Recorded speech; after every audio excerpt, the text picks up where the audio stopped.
Hello, hello, hello, and welcome to English Learning for Curious Minds by Leonardo English, the show where you can listen to fascinating stories and learn weird and wonderful things about the world at the same time as improving your English. I'm Alistair Budge, and today is part 3, the final part of our 3-part mini-series on Disney. In part 1, we learned about the history of Disney, how it all got started, and how it turned into the juggernaut that it is today. In part 2, which you can find on the website leonardoenglish.com, we learned about the business of Disney, how it all works commercially, and some of the weird and wonderful ways in which Disney makes money. And in this episode, part 3, we are going to talk about the magic of Disney. Some of the reasons that Disney films and Disney characters have become some of the most loved by people all over the world. Without these magical characters, Disney would be nothing. They are the glue that holds everything together. So buckle up, enjoy the episode, I think it's going to be a fun one. Before we get right into that though, let me quickly remind you that you can follow along to this episode with the subtitles, the transcript and its key vocabulary, so you don't miss a word and build up your vocabulary as you go, over on the website, which is leonardoenglish.com. The website is also home to all of our bonus episodes, like part 2 of this mini-series, plus guides on how to improve your English in a more interesting, more effective way. So, if you haven't checked that out yet, the place to go to is leonardoenglish.com. Okay then, Disney, and specifically the magic of Disney. Why it all works so well. Now, perhaps the most fervent, the most passionate of Disney fans might say that there is no way to explain the magic of Disney. Magic can't be taught. Nobody can explain why something is magical. It just is.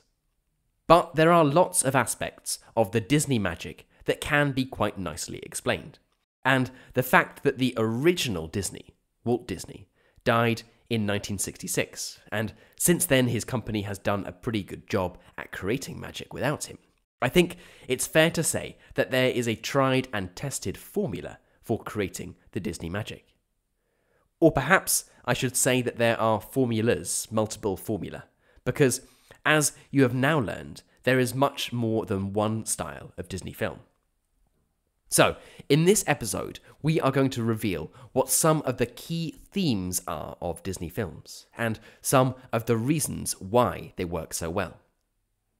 There are 5 core themes that we're going to cover. Firstly, the stories of Disney, how the stories are actually structured. Secondly, and on a related point, the characters in the movie. Thirdly, the morals and theme of the movie. Fourth, the humour, the jokes, what makes us laugh.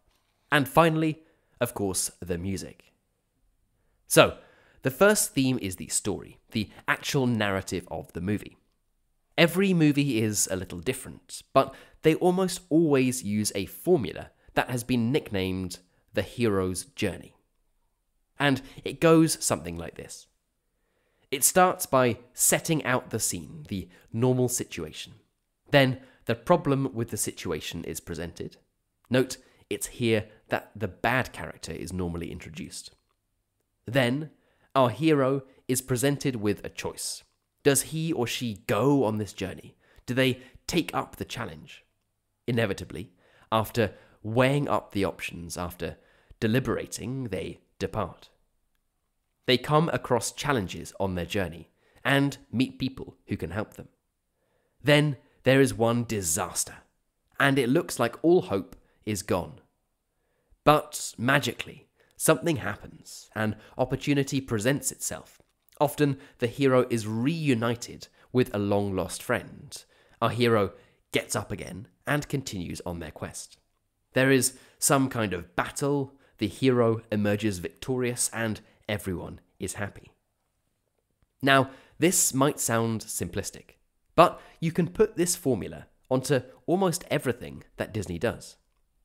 Whether it's Aladdin trying to win over the princess, Ariel trying to become a human, or Pinocchio trying to become a real boy. There is always this hero's journey that is the backbone of the film. And it works incredibly well. After you finish watching a Disney movie, you aren't left thinking, well, that didn't make sense, or I wonder what happened to him or her. There is a logical conclusion that you sort of expect, but is pleasantly surprising. And you leave feeling that everything is as it should be. So, from a storytelling perspective, the stories themselves, even though they might not be original, are full of just the right amount of drama to make everyone feel good. You leave thinking that the ending is correct, the hero has achieved his or her goal, and there aren't any unanswered questions. There's a principle that is attributed to Chekhov, the Russian playwright, that if there is a gun introduced in a story, something needs to happen to that gun. Good storytelling means anything that is introduced to the narrative is either used or explained, and Disney certainly doesn't fail in this regard. Our second ingredient in the magic of Disney is the characters.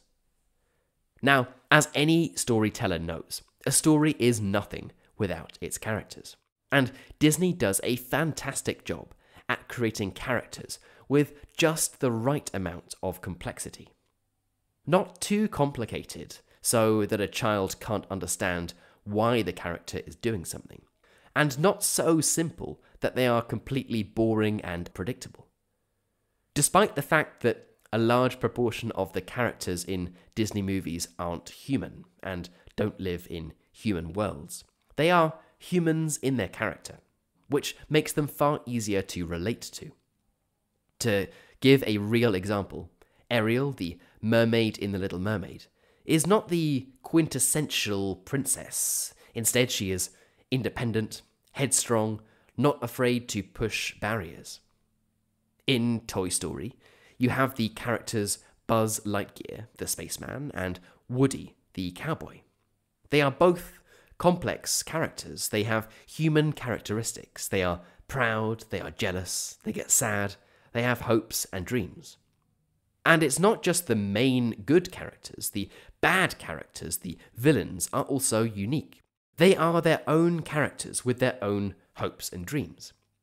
Disney also makes sure that you can normally understand why the villains are evil, what their motivations are. Walt Disney believed from early on that young children could cope with evil characters. They could manage the baddies in the movies, as long as at the end of the movie, good triumphed over evil, that it was clear that evil wasn't the route to success. But it's also important in Disney films that you can understand why an evil character is evil. If a character was doing something evil and you couldn't understand why, well, that was scary. But if you know why the character is behaving in a particular way, even if what they are doing is evil, a child can manage it if they understand it. Again, to give you some examples, in The Little Mermaid, Ursula, the sea witch, has been thrown out of Atlantica by her rival, King Triton. In Peter Pan, Captain Hook wants revenge on Peter Pan for feeding his hand to a crocodile. In Cinderella and Snow White, the villains are jealous of the main character. Yes, they're nasty, but you can normally understand why they are doing what they're doing. There are, of course, exceptions. I still can't see why Cruella de Vil needs to wear the fur of Dalmatian puppies, but the rule does generally work. And on a final point related to the characters, it's not just the main characters or the villains. Even the adjacent characters, the characters who help the heroes on their journey, end up being often just as popular as the main characters. Timon and Pumbaa in The Lion King, for example, Baloo the bear in The Jungle Book, or Thumper the rabbit in Bambi. These are all characters with their own complex personalities, characters that are popular in their own right. Because of their popularity, Disney can do more with these characters. They can sell merchandise, of course, but they can even do things that create entirely different films based on these characters. For example, The Return of Jafar, which was about the bad guy in Aladdin. So, Disney has great characters, characters that stand the test of time and are as popular now as when they were first introduced to the world. Our third theme of every Disney film, which is intrinsically linked both to the story and the characters, is the moral, the life lesson that the film teaches you. Whether that's the importance of friends or family, the problems that arise with greed, or the importance of being true to yourself, Disney films all try to teach us something. And given that it's almost always the parents that pull out their wallets and pay, either for cinema tickets, for Disney Plus, or for anything else that is being bought, a parent is going to be happier to do so if they think that their child is learning, being taught a valuable life lesson. Our fourth ingredient, our penultimate ingredient in the Disney special sauce, is humour. Now, Disney films operate on different levels of humour. Young kids might find it funny when a character falls over on a banana. Slightly older kids might find it funny when there is a misunderstanding in the film or a play on words. And adults might see hidden funny parts in the film that kids miss altogether. For example, the characters in Disney films often have amazing, slightly discreet facial expressions that most kids wouldn't completely understand. Disney has this special mix of humour that works on so many different levels. But the important thing is that you don't need to understand every single joke to understand the story. So a younger kid can watch a Disney movie and understand more or less everything, and they can have a lot of fun watching it. They don't feel like they've missed out on jokes. And an adult might not laugh so much at a bear tripping up on a banana, but they might laugh at some of the more complicated jokes or facial expressions made by the adult characters in the movie. Of course, it's hard to have success as a kids' film without humour, but with Disney films, the humour isn't the main part. It just helps move the story forward and lighten often complicated scenes. Fighting scenes, for example, are often funny. There's a fight scene in Robin Hood where the Sheriff of Nottingham tries to catch and kill Robin Hood. But the entire scene is hilarious and nobody actually gets hurt. So humour isn't just there to make you laugh, it helps the storyline. And our final ingredient is the music. When you think of a Disney movie, one of the first things that probably comes to mind is the music, the songs in the film. The songs aren't only fun and enjoyable to listen to. Much like the humour, they have an important role. And that's to help explain often difficult concepts to younger viewers, to help them understand how the characters are feeling. In Pocahontas, for example, Colours of the Wind is used to discuss the pretty serious message of colonialism and race. In Toy Story's You've Got a Friend in Me, there's the message of the importance of friendship. And in a more recent example, in Frozen's Let It Go, there is the very important message of being true to yourself, of not trying to hide your true self. So they serve a very important message, gluing a lot of the narrative together. And even if you might not be the sort of person who spends their life listening to Disney songs, you can't deny that they are incredibly popular. The last song I mentioned, Let It Go, has been listened to 2.4 billion times on YouTube. The songs don't only work to support the film, they are hugely popular in their own right. So these are 5 of the most important ingredients in the magic of a Disney film. And without any one of them, it's hard to imagine a Disney film being quite the same. If there were no music, if it weren't funny, if there wasn't some overarching moral, if there were no big characters, or if they didn't go on this hero's journey, a Disney film would be very different. There are, of course, several other factors that we could include. The films are stunning, they are beautiful. Going right back to Snow White in 1937, You can see that the artists creating the animations are fantastically talented, and visually they are very appealing films. The fact that they are cartoons means that it's a lot easier to dub them into different languages and sell them to an international audience. With live action films, the quality of the film reduces because anyone can see that they are dubbed. But with a cartoon, which is the majority of what Disney makes, it's a lot easier.